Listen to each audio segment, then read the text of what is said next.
Entendamos el contexto de lo que significa la refinería del Pacífico, tan satanizada por muchos y alabada por otros.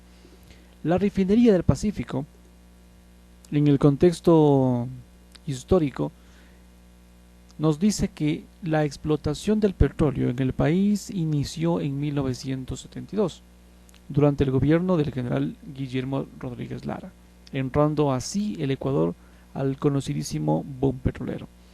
El discurso de Rodríguez enfatizó que el Ecuador no debería depender completamente del crudo. En las décadas siguientes, los gobiernos impulsaron el crecimiento de la explotación de este crudo.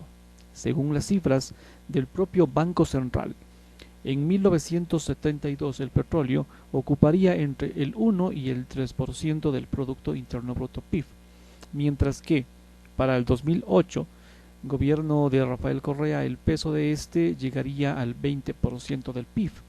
El comercio de 2012, con el tiempo, el petróleo, el crudo, llegaría a convertirse en el principal producto de exportación del país y la base de la economía de este país.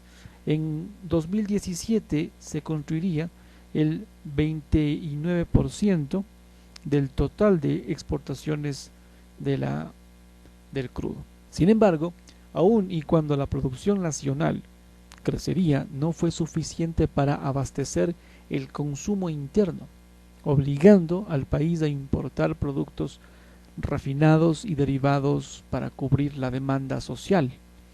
Por ejemplo, en el primer trimestre del 2008, la producción nacional de derivados de petróleo alcanzaría los 16,4%, los no, 16,4 millones de barriles, los cuales al no cubrir la demanda llevarían al Ecuador a importar diésel, nafta de alto octanaje, gran licuado de petróleo, el GLP y Cutter Stock por un total de 705.4 millones de dólares en un solo trimestre. El Banco Central del Ecuador 2008 lo dijo. Asimismo, se destaca que la industria de refinación de petróleo, la producción de los derivados y la calidad de los productos tendrían un alto margen de mejora. Con estos antecedentes, el gobierno del entonces Rafael Correa entre 2007 y 2017 buscaría el cambio de la matriz productiva caracterizado por el desarrollo de capacidades científicas, tecnológicas como elemento clave en la economía ecuatoriana, buscando que el Ecuador cambiara de ser un país exportador de materia prima a un país industrializado, proveedor de bienes con valor agregado. Esto en síntesis las ventajas, lo que buscaba. Por otro lado, Petroecuador, empresa estatal encargada del sector petrolero, se encontraba en crisis debido a la progresiva disminución de eficiencia en la exploración, producción, industrialización y transporte de este petróleo.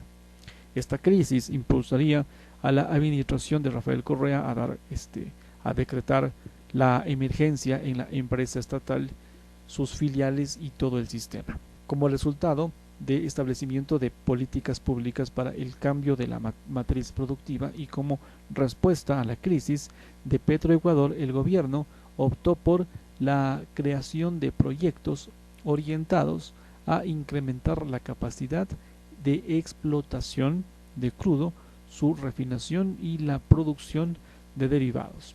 Entre estos proyectos se encontraban la repotenciación de la refinería de Esmeraldas y la construcción de una nueva refinería que es la del Pacífico, con proyecciones a convertirse en la más grande de la región. Esto 2018.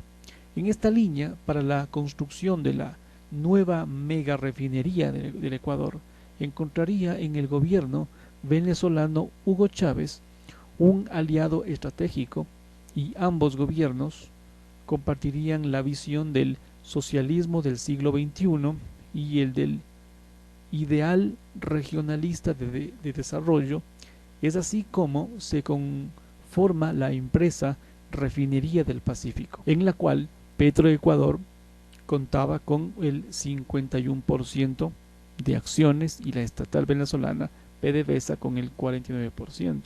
Según lo planificado, la empresa produciría suficiente petróleo refinado para cubrir toda la demanda nacional en un 40% y permitiría exportar un 60% de la producción hacia